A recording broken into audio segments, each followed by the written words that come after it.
Welcome to Block and Build, a podcast from Convergence Magazine. I'm your host and the publisher of Convergence, Caden Mock. On this show, we're building a roadmap for the movement that's working to block the impacts of rising authoritarianism while building the strength and resilience of the broad front that we need to win.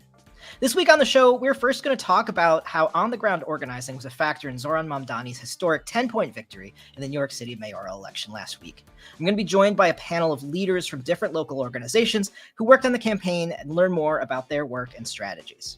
Then we'll be featuring an interview that I did earlier this week with activist Rafael Uzcátegui, who has been part of the Venezuelan human rights movement for decades, about how the American left can better orient itself and show solidarity as Trump aggressively pursues violent intervention in and around the country. But first, of course, these headlines. Well, the government shutdown is over, in large part because a couple of key Democrats caved, just as they were starting to gain leverage and popular support. The stopgap spending bill, signed on Wednesday, just funds the government through the end of January, so I guess we'll probably see this shit again in the new year. I honestly don't understand the strategy here on the part of Senate Democrats. Sentiment about the shutdown seemed to be swinging strongly against Trump and the GOP. Starting again from scratch in February just seems like spitting in the eye of federal workers, SNAP recipients, and others who spent the last 40-odd days navigating uncertainty and despair just to be sold out again. The Starbucks Red Cup Rebellion strike kicked off on Thursday. Over 1,000 workers at 65 Starbucks locations are striking over the company's failure to secure a labor contract, which they'd pledged to finalize last year. But under the company's new union-busting CEO, who entered the role in August of 2024, negotiations have stalled, resulting in the strike. Starbucks workers cite a need for better pay and more consistent hours as one of their primary demands, with some workers claiming that they're being capped as few as 19 hours so the company can avoid paying out benefits. So just a little solidarity reminder, there are plenty of places that also taste better to get your morning bean juice. Don't cross the picket line. In some final 2025 election results, Seattle's mayoral election was finally called this week for progressive challenger Katie Wilson, who won a very tight race against moderate incumbent Bruce Harrell.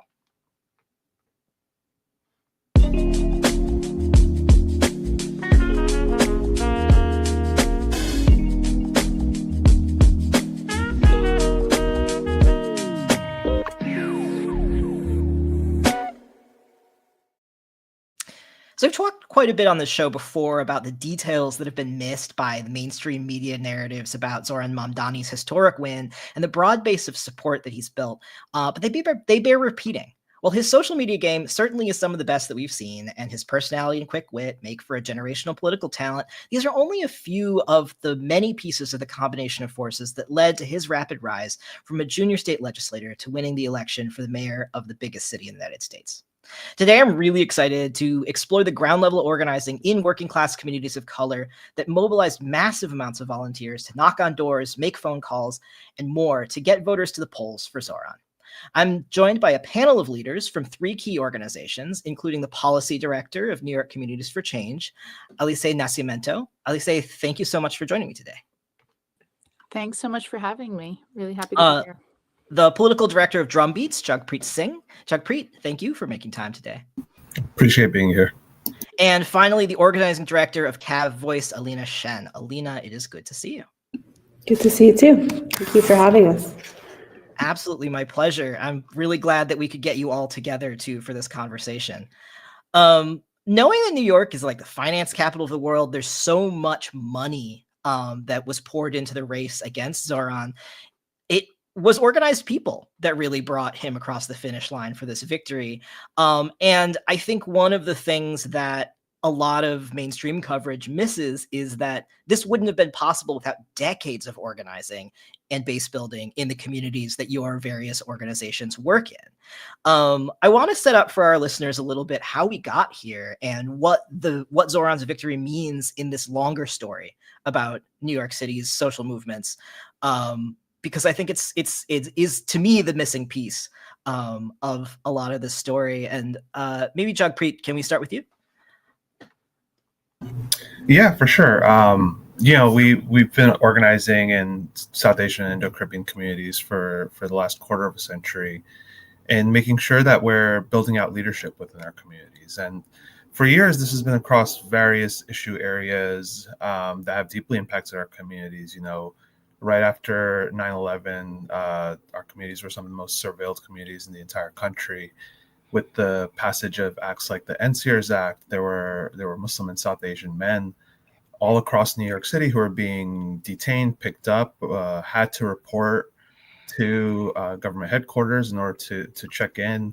And it was from that experience that a lot of community members first started to reach out to our organization to figure out why their husband who went in for a check-in hadn't come back, why their brother who had gone in hadn't come back yet. And it's really from that experience that we continue to organize our community to make sure that we are building out the power and the leadership to make sure we can push back against these sorts of things, which has continued over the years, whether it's been organizing to ensure that our folks are able to get driver's licenses even though they're undocumented, pushing back against unscrupulous owners and employers who are conducting wage theft within our communities, or it's against the current federal administration who are repeating many of the things that we saw post 9/11, where we're seeing community members. And it's on this legacy that we continue to organize this campaign with organizations like Cab Voice and NYCC, who have been partners with us in this fight.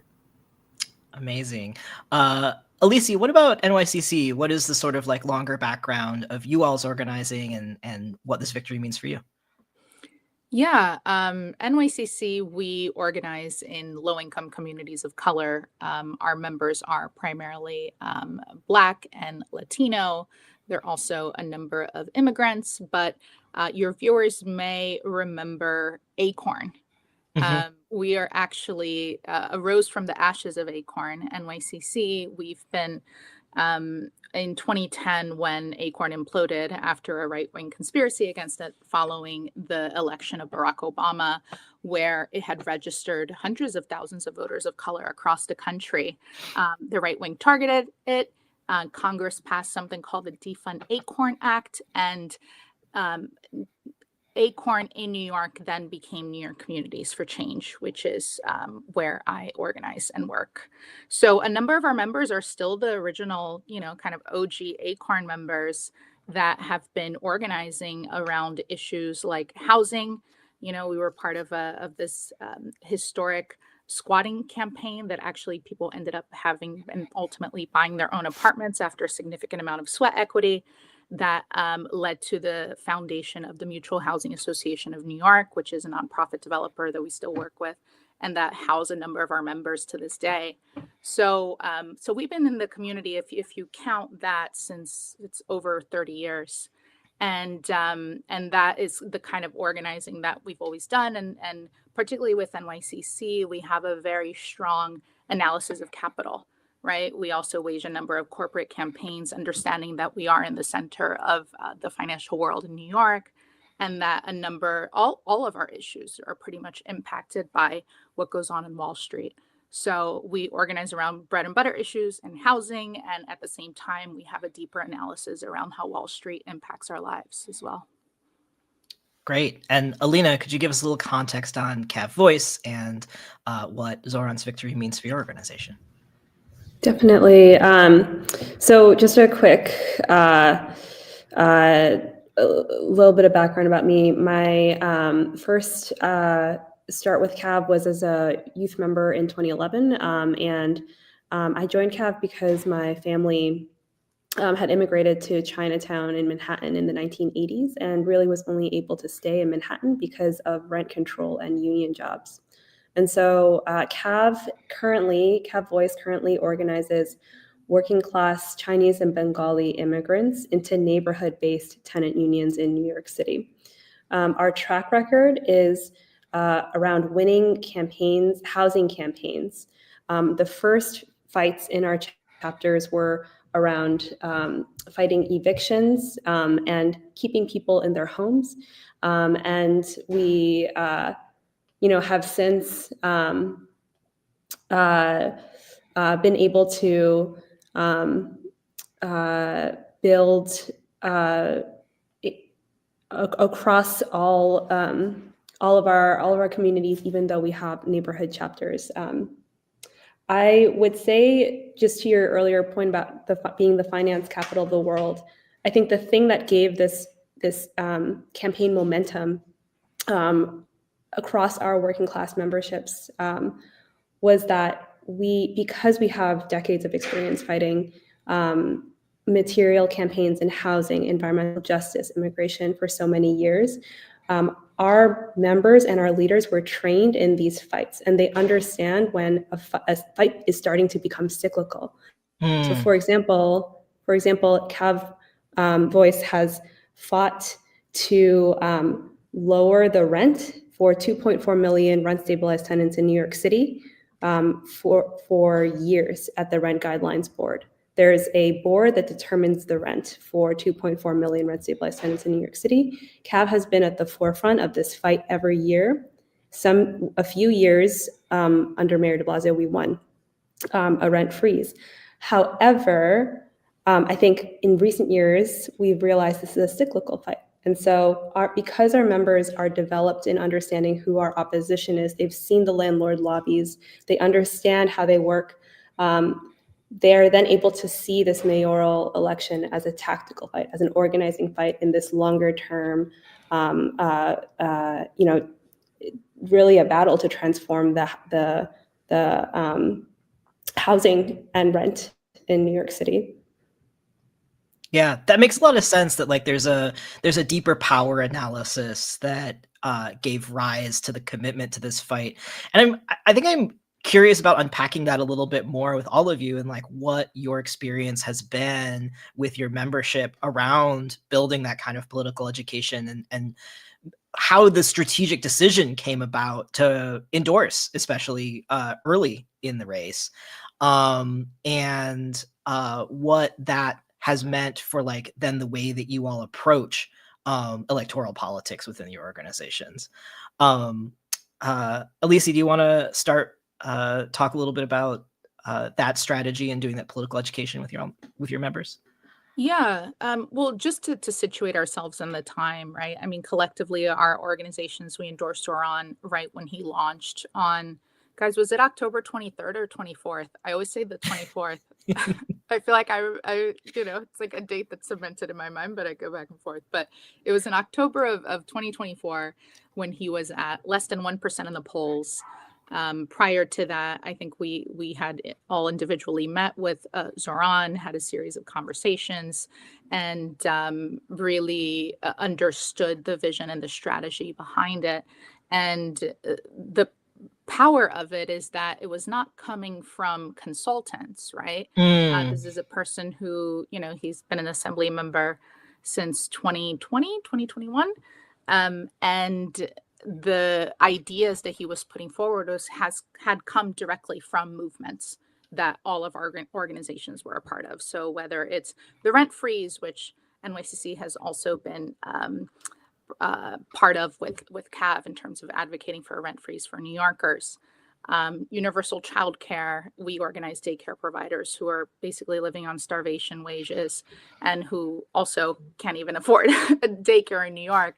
So these, and fast and free buses, a number of our members, we have neighborhood chapters all over. And in Southeast Queens, some of our members, it takes them 2 hours to get anywhere to work because the buses are effectively dysfunctional.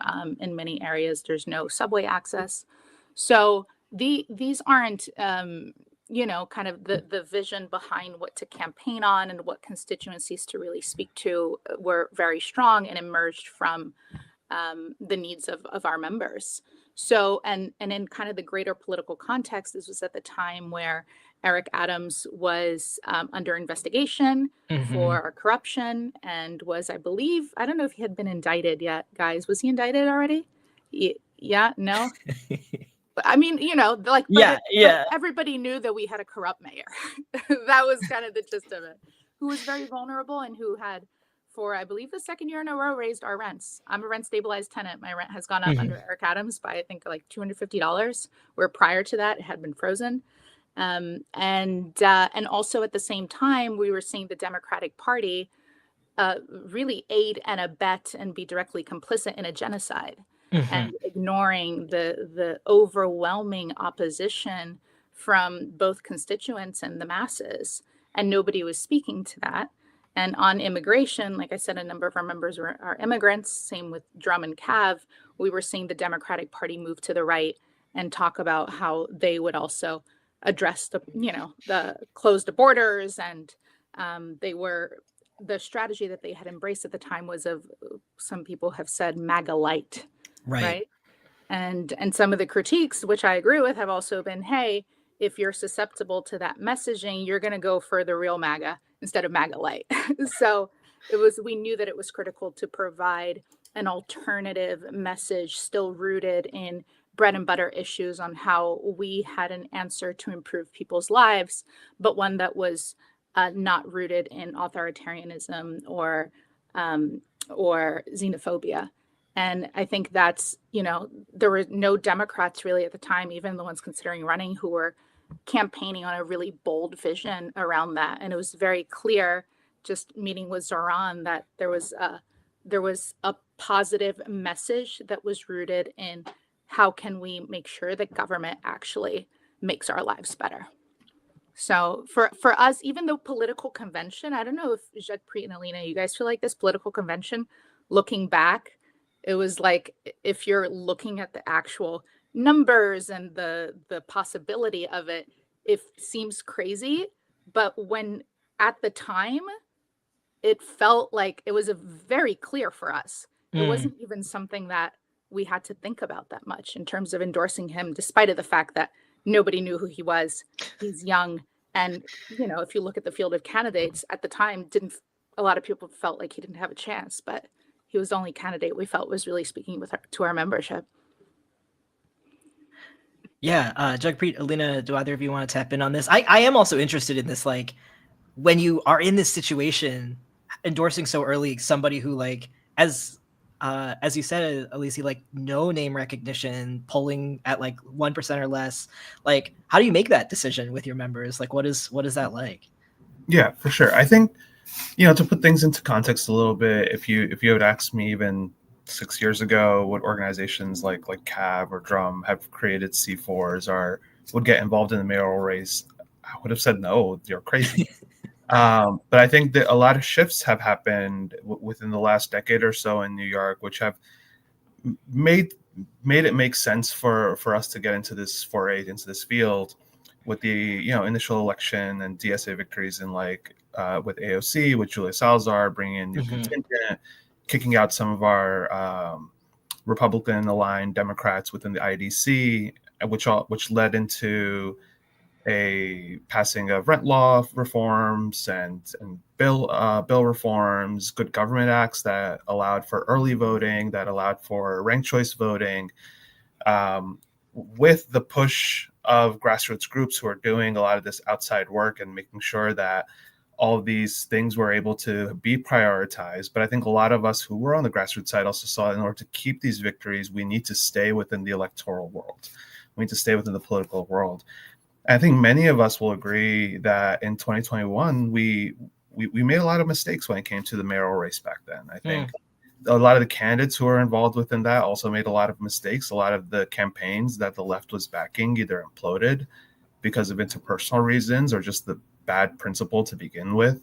And we didn't unify, which led to 4 years of Eric Adams, which led to 4 years of cuts to libraries and schools, which led to the mishandling of the migrant situation and the hotels, and all the way up to corruption that we saw with .go and with Department of Health. We knew we needed to be in a better place come 2024 to be able to push a candidate forward. And I would say, speaking for myself, I was surprised and pleasantly surprised to hear that there were formations who are talking about slate strategies of bringing candidates together and doing it a little bit differently. But I think for those of us who are just a little bit more to the left and a little bit more situated in working class communities, we realize that we need to find the best candidate for our communities who's going to galvanize but also be able to be pushed by our communities. And we saw that with Zohran Mamdani, that we can take issues like CAV has been fighting for years around rent freeze, like NYCC has been fighting for years around childcare, and galvanize these in this platform.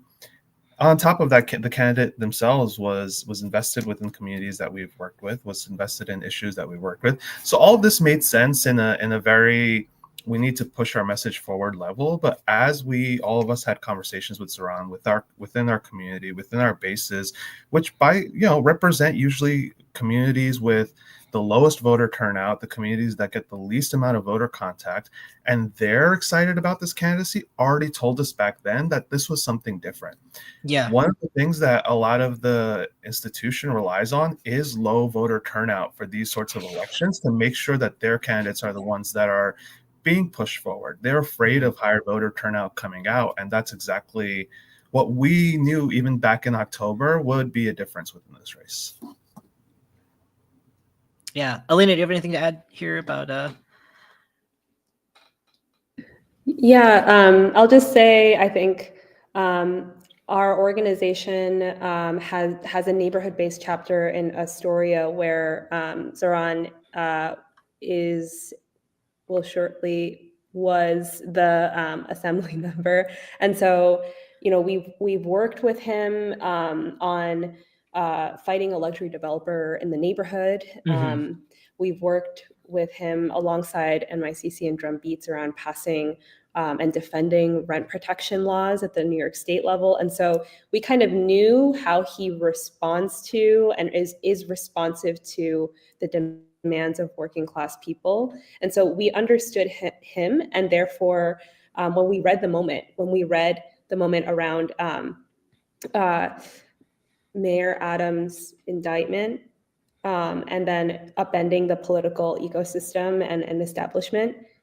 And then a month later, Trump's election victory, and seeing New York moving right. So we were seeing all these things, and we knew, because we're organizers, we are in the practice of transforming people. We knew that the only kind of leadership that would win out for the left in New York City was one that went all the way for working class communities. That would be the kind of race where we would actually be able to turn an electoral fight into an organizing one. And so I think all of those factors, and also our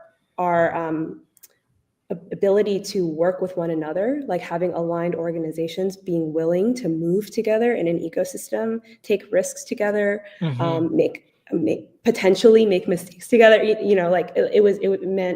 It meant that we we were able to, in many ways, take political leadership back in 2024 and push, and we saw the success of that approach. Yeah. Well, I'm also interested to hear about the relationships that you all have built with one another, both as individual organizers, as organizations. Like, what is the work that like goes on behind the scenes, and like what fights have you been in together that has like built the trust to be able to take this kind of risk together? Can I just say these are my favorite people in the organizing space? No, it's been such a joy. This is such a great question, because in spite of the fact that I think, a number of other organizations that we work with were collectively committed to building working class power that goes beyond even our own, individual organizational objectives. It's been, when I think back to, for example, our endorsement process, which was like pretty extensive. We had a working class members assembly where we gathered our collective memberships in one room, And we went, we kind of had a workshop on the political moment, on what it meant, on really getting people to connect with what's important to them, and how could this election be a vehicle for improving their lives and transforming New York City. And that, just the Working Class Members Assembly, then we had an endorsement process. That room had almost like 200 people in 5 different languages. It was Wow. being translated simultaneously.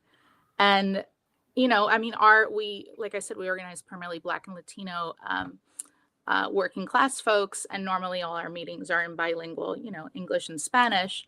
But to have that level of diversity, and to be asking the question in a room of people who are coming from all over the world, but who ended up in New York City, and asking them how many of you have struggled to pay your rent, and ask them to stand up and look around the room at the different people that they haven't thought about or wouldn't talk to, and really across cultural divides, and really building that working class identity.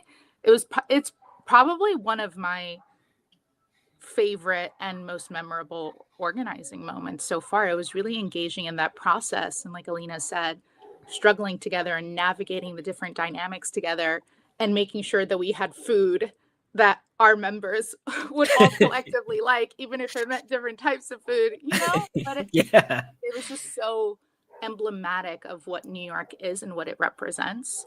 And having that in one room was really beautiful, and in many ways is representative of Zohran's coalition. Totally. So, yeah. That's amazing. I like just the also the tenacity of being able to sort of like hold people together like that is really impressive. That like bringing people together across divides to see what they have in common seems like such a vital piece of the puzzle here. I also want to turn to thinking a little bit about, obviously winning an election may feel like an end, but as we all know, it is actually the beginning of then the process of actually governing. And I'm curious to hear from all of you about a lot of the things that I'm sure are in motion right now, thinking about, the backlash that we're already seeing, right? Where like these super PACs have run all of these wild smear campaigns against Zohran, and that like a lot of the sort of captains of industry who are, they're clutching their pearls about these marginal tax hikes, they're threatening to leave the city.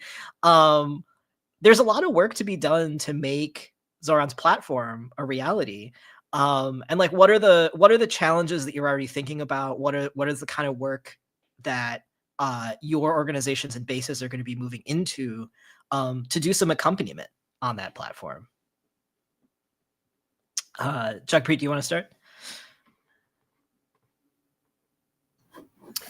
Yeah, we've had a lot of conversations with a lot of forces who've done this kind of work already, or who have thought about this, because I think within the left we always want to be critical, be learning, making sure that we're speaking to our comrades around the world to make sure that we're not repeating any mistakes.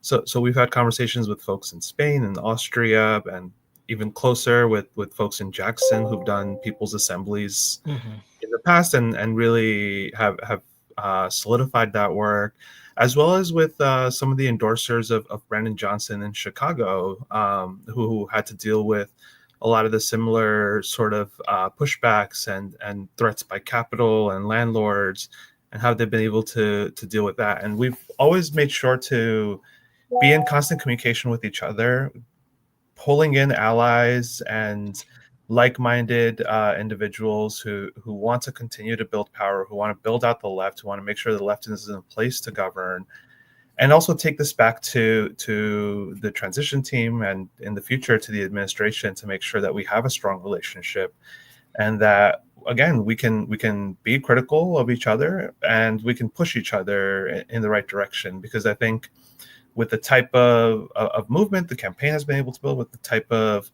movement that we all have been able to build, there's a lot behind us.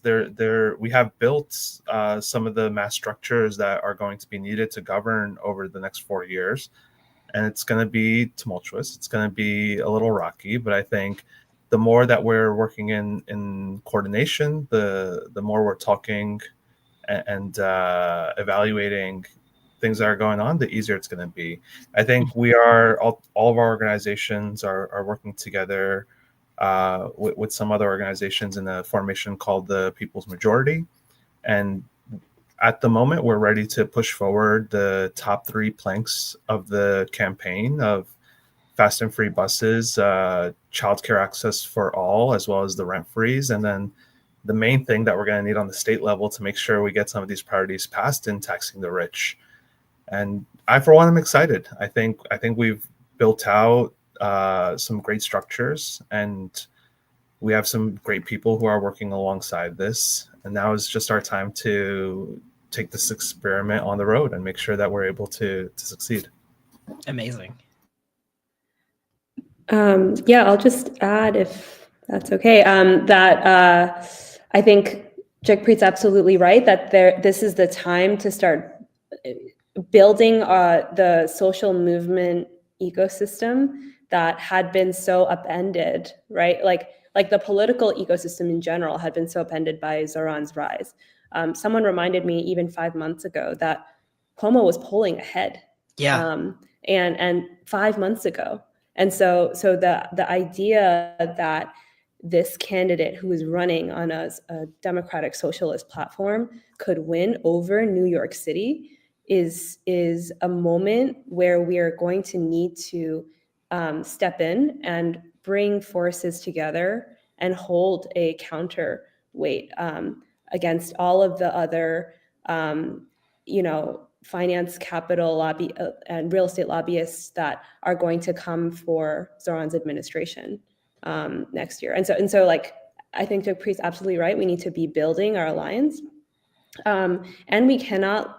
And just to that point, I think one of the lessons from this year, we started off our organization and I believe statewide Housing Justice for All Coalition and the Drumbeats and MyCC. We started off the year with a picket against the largest real estate lobbyist group in New York City at their annual fundraiser, at the biggest fundraiser of the year. 300 tenants picketed the real estate lobbyist's biggest fundraiser of the year in New York City. That we started off that year aligning forces in the housing sector against a shared target, and we got in practice of it. And so I think there are going to be moments like that, and now we have even more enemies that we're going to need to demonstrate a movement response to. And so I just wanted to say that point, that we, as our 3 organizations, together and also in our own sectors, like we've had experience of what it takes to align against a particular target, and that we're going to have to exercise that to a much higher degree in this next period. The other thing I'll say is we cannot take our victory for granted. There are already going to be forces that are disorganizing the working class base that we've built. So we cannot let up on our base building, on our organizing practices, on our rigor, because at the end of the day, if we are relying on insider strategy only to win these policy platforms, we are weakening Zohran, as mayor, and also we are not going to win. And so, like, I think that for us is what is ahead, and as organizers, looking at this moment too as an opportunity for strategy. Yeah, that makes a lot of sense. Alicia, is there anything on your mind about the road ahead and making the platform a reality? Yeah, I think the most challenging part of all of this, funny enough, you would think that, of course, what I think what we were all able to be part of and collectively do in electing Zohran is what many would say almost like a political miracle. But I do think that starting January 1st it'll be the most challenging part of all of this. And primarily because the system is not designed to make it easy to actually really improve people's lives in the way that we want, right? And so navigating not just those bureaucracies, but also kind of making calculations around what is a priority, what is not, the decisions that he's going to make that we're not all going to be in agreement with, but what are we all still collectively building? And really being part of, like I said, a new project where it goes far beyond our own organizational priorities, and it's about creating something that's much bigger and that is meant to be long lasting, and kind of building our own individual organization's abilities to do that by recruiting more members, by building our base, by really making sure that we have that popular power that Alina was talking about, and bringing the outside, the outside forces, so that we are able to push this agenda through, and to have an analysis of who those quote unquote enemies, right, are, and who do we need to bring people to that may be in opposition to this. But it's unusual that I feel like we have governing power in a way, right, with an executive.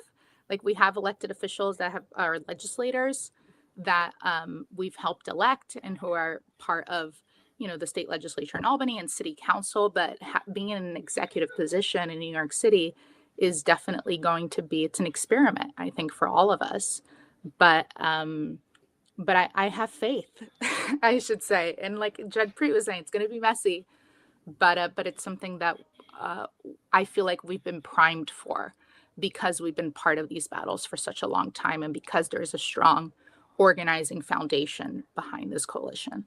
Yeah, that's great. Well, I'm also curious, I mean, to that point about this being an experiment with having an executive, what does the composition of city council look like? What are the other sort of like elected bodies that you all have been able to like build relationships with over the years that like are going to be part of this? And what is the role that these legislative bodies maybe are going to play in implementing this policy? So I know that Albany is tricky. I used to live in Western New York, so I know that Albany is tricky.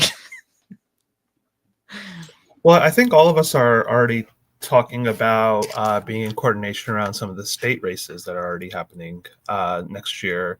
We have our state assembly and state senate, as well as the gubernatorial race. And I think all of these provide us a lot of opportunities to continue to shift our legislature, continue to bring in legislators who are going to be accountable to our communities. And even if we're not bringing in new legislators who are accountable to our communities, we're showing the power of our communities, our vote, the perception that, the voting power that we've been able to build, to make sure some of the legislators who represent our communities currently know that they are accountable to us, and they have to make sure that they're taking our considerations into mind.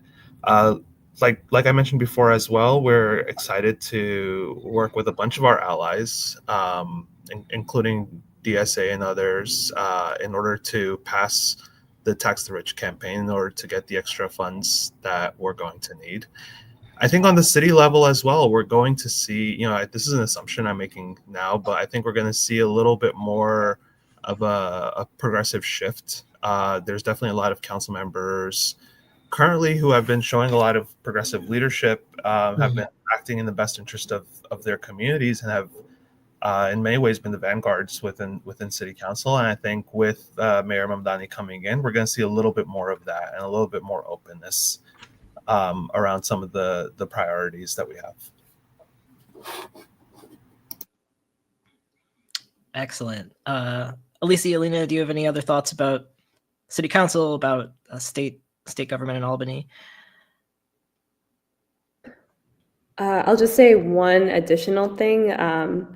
I think looking ahead at the real estate lobbyists who see that we want a rent freeze from the mayor, who determines the rent guidelines board's political direction, as we have seen with Mayor Adams. The real estate lobby is going to Albany and saying we need to weaken rent protection laws. We need to roll back rent protection. And so we're seeing that. We're seeing the federal, honestly, federal attacks, both acute and structural, to programs like SNAP, and like really pumping funding into DHS. And so like, I think right now, what we need to be doing is trying to align our city and state to better support the conditions of our organizing work and making sure that we're able to protect the people that live here. And so I think the strategy is going to follow that purpose in this particular moment because of what we're up against. And something I like to say is that what we have won, and Annalise's right, like day one, it's the start of the fight. What we have won is a different set of conditions in which to fight this larger battle. And so I think we're just really cognizant of that, and also see the city and the state as like tools or ways that we're able to move the conditions that we organize. And so just wanted to offer that as well. Yeah, no, that makes a lot of sense to me too, that like we are also just living in a moment where like what cities do really matters on a national level, and that like the leadership that comes out of cities really like can set the tone around, especially these like National Guard and ICE deployments, like whatever it might be coming from the federal government, that like it means a lot, I think, beyond the city itself. I was just going to add just the one thing that, Kaden, I think that you did mention around, the governor, and like Jagpreet was saying, everything that we need, with the exception of freezing the rent, which is something that Zohran will hopefully be able to do right when he gets into office, depending on what's happening with Alina. You probably know more about this with Eric Adams and some of the maneuvers he's attempting to do right before he leaves office, and making it harder for Zohran to immediately be able to freeze the rent. But at least, organizationally, NYCC, we did endorse Lieutenant Governor Antonio Delgado for governor. He is challenging his former boss, Kathy Hochul, and he's doing so from the left, running on a platform around taxing the rich, funding universal childcare, and making sure that we pass New York for All, which Kathy Hochul blocked in last session. And that's a piece of legislation that would prevent ICE from collaborating with any municipality across New York, and that would keep a lot of our folks safe. So we see this as definitely an uphill battle, but a very strategic fight to pick now, since we're considering the cuts coming from the federal government, a potential incursion. We really need our leaders to stand up for New York and to raise revenue. And we believe that the only way that Kathy Hochul will be pushed to do that will be through a competitive primary from the left. So that'll also be one of our main priorities, alongside some of the state legislative races as well, that Jagpreet had mentioned. Great. Definitely something to keep for our listeners to pay attention to this spring. These primaries are going to be interesting. So, I also think, the other thing I do want to ask you all about is thinking a little bit more about the sort of like national implications and the opportunity that New York City has because of Zohran's win to sort of like shift conditions for your members, for working people in the city. What are some of the like crises and opportunities that you're sort of like expecting, that you're looking towards? Maybe some stuff also that you're excited about working on in this next cycle, just because I don't know, the things that now you all are able to do in New York City that will show some progressive leadership. I feel like the way that, I don't know, I'm always worried. I live in Oakland, and I'm always worried about the way that Trump and the like MAGA federal government is like coming for progressive mayors. Is something that's like been on our mind too here. But yeah, what are the things that you're like, this is coming down the pike, we need to be thinking about this, that you now feel like you have an opportunity to move because of Zohran's win?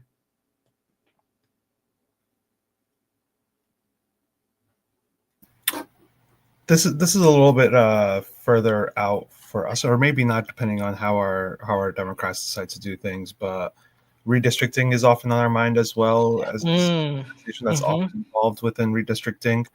Even though we have an independent process within the state, it doesn't generally end up being very independent. And our communities are often the ones that bear the front of that as well. Who, we work in an area, we've had a base in Richmond Hill in South Queens for many years now. We've been large Indo-Caribbean and Punjabi community that's currently cracked amongst 3 city council districts, 3 assembly districts, so on and so forth.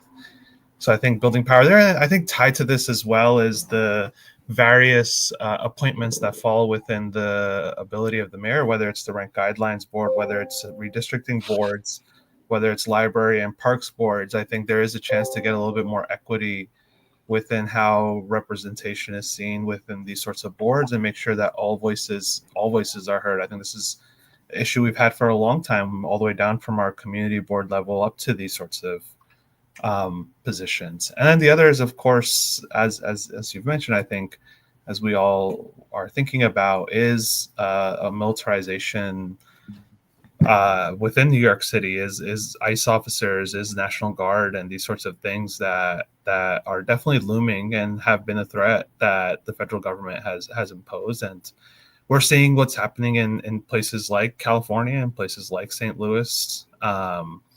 And, even kidnappings that have happened in our own backyard on Election Day. Yeah. There was a ICE activity not too far from our main office in Corona, where delivery workers were being picked up right outside of the subway. So it's already here. And, we're working closely, like I said, with a bunch of allies and with the incoming administration as well. And I'm thankful, for one, that it's not the Eric Adams administration that had allowed ICE to operate out of Rikers. So these are the sort of things that we're going to thankfully be able to push back against, and we're going to have hopefully an ally within the executive office in New York City to be able to stand up. And I think we saw a little bit of that already as well, in his election night speech, when he did clearly say to Trump, turn up the volume and what we're going to do to protect our communities. The next day, Trump was like, we got to look out for New York. So I think having somebody like Zohran in office, but also the pushes that we're going to be able to do and the shifts that we're going to be able to make on the ground is going to be very important. Yeah, for sure. And I'll just add, I think just generally, we are just so clear-eyed about the fact that the candidate that we worked so hard to elect, Zohran Mamdani, who's going to deliver for working class people of New York City, we understand that he's going into a structure as a single actor, and the administration that he's able to appoint. And so I think we're under no illusion that the system's going to change. Definitely not, day one, like Lacey is saying, that's when the fight begins. I think that the opportunity there is that we already anticipate there will be crisis, and Jagpreet spoke to crises of other levels, but there will be crisis that is that will look like finance capital punishing the administration, and by extension the people of New York, the way that they are currently, right? So the members of our organization our 3 organizations are the lowest layers of the working class. They are perhaps the grouping that is bearing the brunt of finance capital's decisions and moves. So they feel it in their rent going up. They feel it in their working conditions becoming tighter and more precarious. They feel it in the safety nets that are not materializing in this increasingly difficult to survive, in world. And I think, just to even underscore a real example of this, I mentioned the billions of dollars in SNAP cuts, and I think it's common that elders live in rent stabilized apartments in New York City. they're on a fixed income and usually on SNAP if they're able to be on SNAP. And so in a situation where they are no longer able to access SNAP, which is the case for many of our members because of the federal administration's cuts, they're going to need a rent freeze in order to stay in their home, because in some cases, when you're on a fixed income, they're putting up to sometimes 100% of their rent of their income to rent. And so these are all contradictions of this system that are going to be exposed. Some because Zohran's in office, and others because of the world and the conditions we live in. And so I think the opportunity here is to, because we are still focused on base building, to expose the contradictions. We are doing everything right. Zohran is, in the election and this electoral win, and Zohran's promising to deliver more for people, like giving them what it takes to not just survive, but live and really live in New York City. And so he's promising all these things. He's fighting for those things. Who is it that is not allowing that to happen? And so I think it's an opportunity actually to point out, like who is really the enemy here. So I think that I would just add that piece as well. Alicia, anything else on this? About the crises and the opportunities of the moment?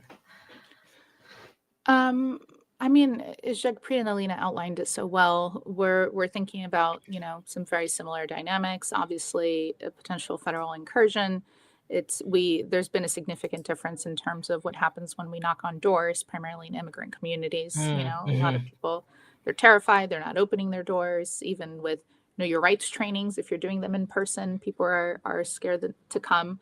So one of the things that we had done, which we're resurrecting, is that during COVID, you had a very similar dynamic, except because it was for a global pandemic, right?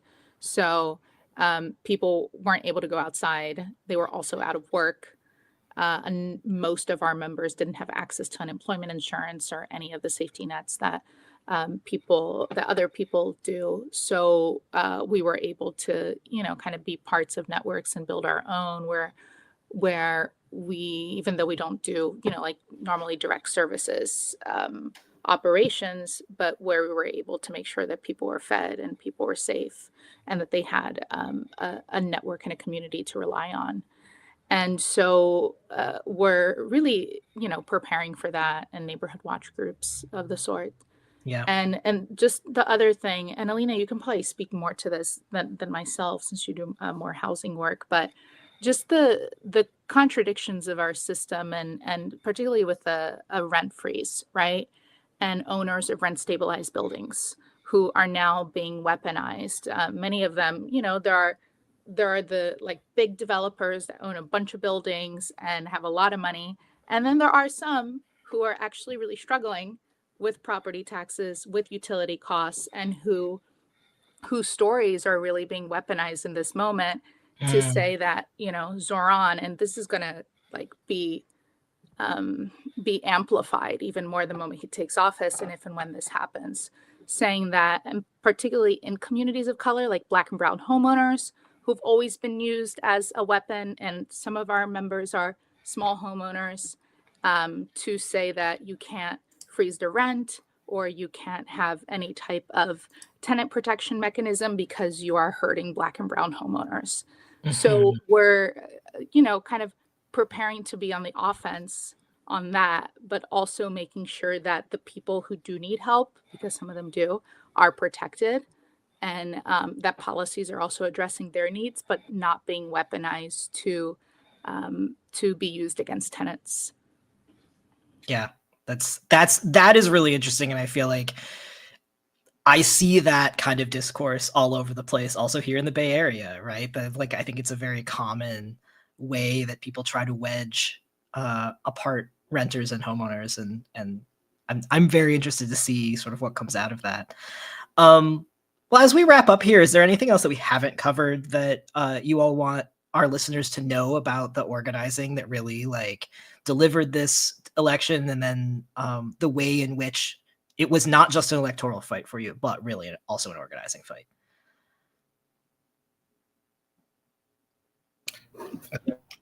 I think one of the most important lessons to take out of this win is to be organized. We need to have foresight. We need to take risks and challenges, but most importantly, we have to be organized so we can absorb the wins of those victories, or we can absorb the risks and make sure that we're learning lessons from next time. I don't think any of this would have happened if we weren't already in formation, if we weren't already talking to each other, and if we already hadn't lost a bunch of times as well. I think we took a lot of the challenges and the lessons from those losses and converted it into this victory. I think it's important to reflect on that as we move forward, and for anybody else as well who's listening, that it is, the most important thing we can do at this moment is get organized. Well said, Japrit. I think I'll just build on that. I think one of the biggest takeaways is that we have to be really clear about our organizational role within this ecosystem. We are base building organizations. We cannot lose sight of that, even if we are able to access more tools and more resources for the strategy that we want to carry out. And so this clarity has been honestly, I think, the through line of this entire campaign. So, all the way back in October, the fall of 2024, fall, winter, after the presidential election results came out, our three organizations conducted massive outreach. At CAB in particular, we ran this program that we called Ear to the Ground, where we had hundreds of conversations across phone calls, one-to-ones, meetings, where we were trying to deeply understand the reality of our working class base. And that is actually just how we were able to hold on to our organizing strengths within an electoral fight. Just always going back to meeting our people where they're at and not giving up on them, even if the analysis and the data is saying we're losing them. Because we've experienced transformation of people. We have that is our work as base building organizations. And so like I really just wanted to underscore this piece. And one last piece on that, the story here is that organized people won over organized money in New York City, in the finance capital of the world. And the reason for that is because we treated this election as being something not about representation, but about wielding the power of working class people in New York City. I was going to say that's, I think, a beautiful way to end. But just to piggyback on what Jagpreet said, that he said, we learned a lot and we've lost a lot. And it makes me think of, aptly so, the quote by the great Eugene Debs, who said, you lose until you win. So. Well, Lisi, Alina, Jagpreet, thank you so much for all of your incredible work. Thank you for making the time to talk to us today. This has been such a invigorating conversation that really taking the step back and look at what community organizing really can do, and what building a real base can do, especially in what feels like very forbidding political conditions. Thank you so much. And I look forward to talking to all of you in the future as well, because there's a lot more to come, clearly. Thank you so much for having us. Bye. Yeah, take care, y'all. We'll be right back with my interview with Venezuelan activist Rafael Uzcátegui. Hey everybody, this is Maurice Mitchell, National Director of the Working Families Party.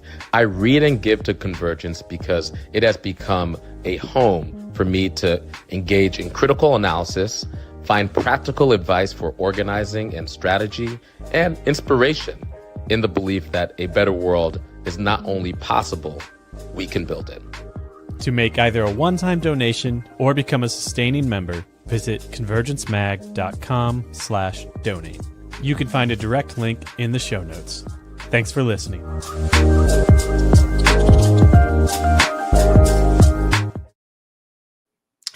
So, as we have discussed already on this show, the Trump administration has recently focused quite a bit of military attention towards Venezuela, most horrifically with these highly publicized and unauthorized bombings of probably small fishing boats in the region. While they claim that these boats are trafficking drugs, experts dispute the notion that Venezuela even is a major hub for either the production of or the supply chain for illegal drugs. This all raises the specter of another ongoing U.S. interest in Venezuela, its oil production, which has been heavily nationalized over the past several decades and is built around the largest crude oil reserves in the world. We want to help people on the American left understand how to align in solidarity with the Venezuelan people who are really suffering at the hands of our government's aggression. To begin that conversation, I spoke this week with Venezuelan human rights activist Rafael Uzcátegui. His work in human rights movements for Venezuelans dates back over 20 years, and he's been harassed and criminalized by the Venezuelan regime for his work. He joined me from Mexico City, and I also want to give a special thanks to Clifton Ross, who volunteered as a translator for this interview. Have a listen. Thank you so much for making the time to talk to us today. Thank you very much for inviting him, and he's really happy to talk with people on the left in the United States. Well, let's start with a little context setting, kind of at ground level. What are the political conditions like for social movement organizations in Venezuela right now?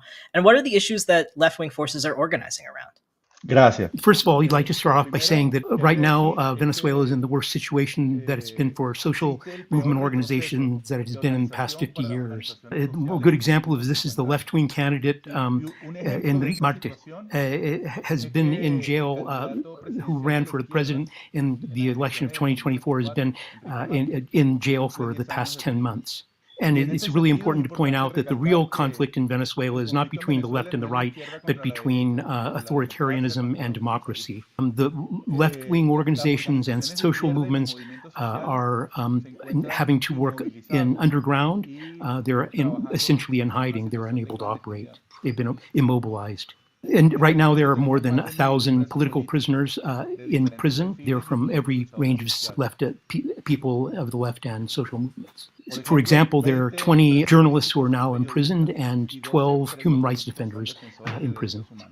Many people who've been struggling for social justice and for human rights have had to leave the country and go into exile, such as Rafael himself. And so the people on the left and people in social movements have had to try to reorganize themselves underground. Just 15 days ago, there was a big campaign to do graffiti on the street, and 5 people were detained for that. This is just an example of how difficult it is to do any of the traditional social movement work. As for the second part of the question, what are the issues that the left wing and social movement forces are organizing around? And so the principal issue that people have organized around on the left and social movement organizations is the defense of the Constitution. Nucleado o vinculado a los grupos de izquierda es la defensa de la Constitución. Nicolas Maduro assumed the presidency for the third time in Venezuela in January. He said that he was going to change the constitution again. You have to remember that and keep in mind that Chavez tried to reform the constitution in the year 2007 and by referendum, and he failed in that attempt. It should be said that the most important contribution of the Bolivarian Revolution was the Constitution of 1999. And the Constitution has been very popular among people on the left and in all the social movements in Venezuela. And so Nicolas Maduro is attempting to reform the Constitution by plebiscite. He's calling for a new plebiscite and attempting to change the Constitution that way. And so social movements and people on the left have been organizing to around this attempt of Maduro to change the constitution. Una campaña promovida básicamente por grupos de izquierda. And it's really important that these organizing around the human rights issues in the Constitution, because what Maduro is proposing is something very, very different. And so what Nicolas Maduro is proposing is the communal state, which sounds really good, politically correct, but in fact it is really opposed to a lot of what we would call human rights, traditional human rights. Also is something very different from what people have traditionally understood the communal state to be. Para la población. Entonces, and so this has been the real focus of the left and human rights organizations to try to stop this process and these changes to the Constitution. Este proceso de cambio de la Carta Magna. Well, obviously, one of the reasons that I wanted to speak with you is the increasing U.S. militarism that is being directed at Venezuela.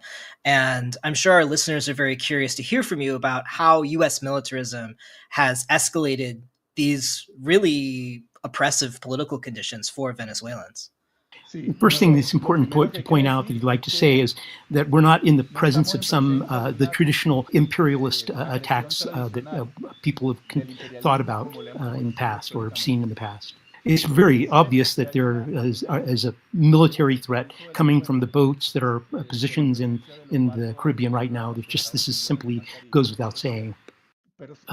But it also appears that there are a lot of some indications that what is happening now isn't so much a military threat, but really a hard threat of Trump to try to get some negotiations going with Venezuela. Solamente la confrontación, sino mantener negocios económicos con Venezuela. When you hear a lot of left-wing sources talking about what's going on in Venezuela, you usually hear that that Donald Trump just wants to take over the oil in Venezuela and take control of it. But in fact, the United States is already getting oil out of Venezuela. That's not been a problem. En este momento, for example, Chevron is now in control of about 25% of the oil coming out of Venezuela, thanks to the lifting of sanctions.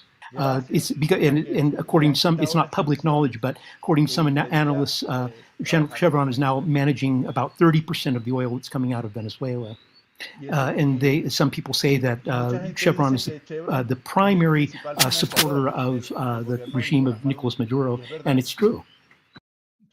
And the second point is that in the past couple of months, there have been 10 flights of deportation of Venezuelans from the United States, and it's been organized with the Venezuelan government. And there have been more than 2,000 people who've been deported on these flights. And these deportations have happened only because there are some channels that are connected between the U.S. government and the government of Nicolas Maduro that it's making this possible. So there's some kind of back channel happening already. The United States has two essential basic policies toward Latin America. The first one is stopping the trafficking of drugs, and the second one is stopping illegal immigration. Whatever action Donald Trump is carrying out toward Venezuela and whatever damage he's doing to the Maduro regime is simply collateral damage. So there's no certainty at all about what might be happening in the next few days or in short time ahead, whether there will be any kind of military action or some negotiation with Nicolas Maduro. It's certain that it's absolutely obvious that the boats, the aircraft carriers, and so forth are making the menace of an invasion look real. But when you look at how Donald Trump himself negotiates, he usually takes a really hard stand, a very violent stand, and then he begins to negotiate. This is exactly what Donald Trump did in Mexico when he announced tariffs on the country. He was going to impose them within 30 days, but very quickly began negotiating. That all means to say that anything could happen in Venezuela. Nothing is certain. So this creates a situation among the people that, even though the people don't want an invasion of the United States, they also are just absolutely desperate for change. Una invasión o un hecho de fuerza también está desesperada por un cambio. And so there are all sorts of expectations that are being created by the situation and anxiety among the people. I'm also curious, how has the Maduro regime been able to use these developments to sort of like further their agenda? Yeah, this is an excellent question, because what it looks from Rafael's point of view, Donald Trump is actually going to increase the Maduro's authoritarianism. It's not going to disappear. Nicolas Maduro is using this imperialist aggression to further his own agenda for greater repression against the left and social movements. And so he's announced, for instance, that he's going to take away the nationality, the citizenship of any Venezuelans who oppose his plans, just as Daniel Ortega has done in Nicaragua. And they've also increased with security forces the espionage of the people, monitoring of the people through electronic means like cell phones and so forth. And the third thing he's done is activate the Bolivarian militia, so that they're all around the country, so that people are even more afraid to speak anywhere. Pero básicamente lo que se intenta es que la gente tenga mayor silencio y no haga ningún tipo de crítica al gobierno. And so all this situation has meant that the people are living in a state of fear and terror. And even if the boats leave the shores of Venezuela tomorrow, this repression is going to be maintained. And as a result of all this, Maduro will be seen as the great hero, anti-imperialist hero, and everyone will begin to forget about the electoral fraud of last July 28th and 2024. And so Rafael's personal opinion is that there will be a negotiation between Donald Trump and Nicolas Maduro, and Maduro will kind of give in to the issues that Donald Trump wants, which is on the issues of immigration and the trafficking of drugs. And so part of this will be the negotiating the 600,000 Venezuelans who are being asked to leave the United States, and they won't be able to stay. Who won't be able to stay in the United States, so they'll be thrown out, and so they'll be negotiated back into the country. This is what's coming from the end of the TPS, the temporary protected status. Well, that's I think that's super helpful to think about the relationship between these two authoritarians, and thinking about it that way. What would you like our listeners to know to be in deeper solidarity with social movements in Venezuela? Obviously, our listeners are very opposed to militarism in general, but are there specific things that US-based organizers should be taking into account as part of our campaigns against the Trump administration's policies? My suggestion always to social movement activists and people in solidarity with Venezuela is that they take a more of a horizontal view toward Venezuela and not the verticalist one. No la mirada vertical sobre lo que pasa en Venezuela. And when they take a verticalist look, when they just look up above, all they talk about is what's happening between Nicolas Maduro and Maria Corina Machado, or perhaps Donald Trump, I would maybe add, and they don't see what's going down on the ground. They don't see what's happening among the people. And when they look down at the horizontal, take a more of a horizontalist look, when they look more at the ground, down at the people, then they're seeing more of what's happening among people, especially in social movement organizations. When the elections were stolen after July 28th last year, the people in the popular organizations, the social movements, people everywhere engage in the most important and significant struggle and fight of the past 25 years. On the 29th and 30th of July, the following 2 days after the election, 9 statues of Hugo Chavez were broken down and pulled down by the people. This represented the most important rupture of the social movement and people down at the bottom, lower class and working class neighborhoods, of their break with the. That's to say, so when you look at the numbers, actually, the Chavistas were expecting to get 5 million votes, but they only got 3 million, which is to say that 2 million people defected from Chavismo. There were 8 million votes in total, so that means that 5 million voted for the opposition, 3 million for Chavismo. What's not really recognized outside of Venezuela is that the popular forces, that is to say the lower and working class of Venezuela, have a real highly educated politically. The people have matured through their own experience. And even though right now there are no protests in the street for obvious reasons, the people are just waiting for the moment that they can come out again. And so what's really needed right now is the strengthening of the social movements and solidarity with them so that they can begin to act when the time comes to against the authoritarianism of the Maduro government.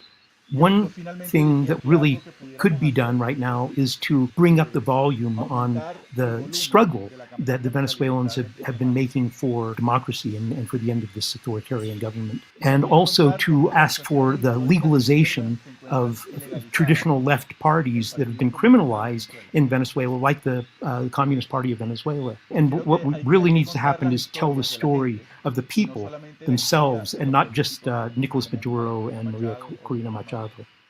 I feel like we could keep talking about the conditions in Venezuela all day, because I feel like there's so much that even progressive independent media in the United States doesn't cover. But I'm really grateful for the look inside, especially what social movements are experiencing in Venezuela, because you don't get a lot of that in American media. So thank you so much, Rafael. No, thank you, and all the people from the solidarity with Venezuelan people. My thanks again to Rafael and Cliff for making the time to talk about the social movement left in Venezuela, and also, of course, to Jagpreet, Alice, and Alina for making time to join me this week. We're going to have links to connect with all of their organizations in the show notes and learn more about what they're up to. This show is published by Convergence, a magazine for radical insights. I'm Caden Mock, and our producer is Josh Elstro. Editorial assistance this week was provided by Akin Ola, and Kimmy David designed our cover art. Convergence Magazine is proud to be a founding member of the Movement Media Alliance. If you have something to say, please drop me a line. You can send me an email that we'll consider running on an upcoming mailbag episode at mailbag@convergencemag.com. And if you'd like to support the work that we do at Convergence, bringing our movements together to strategize, struggle, and win in this crucial historical moment, you can become a member at convergencemag.com/donate. Even a few bucks a month goes a long way to making sure our independent small team can continue to build a map for our movements. I hope this helps.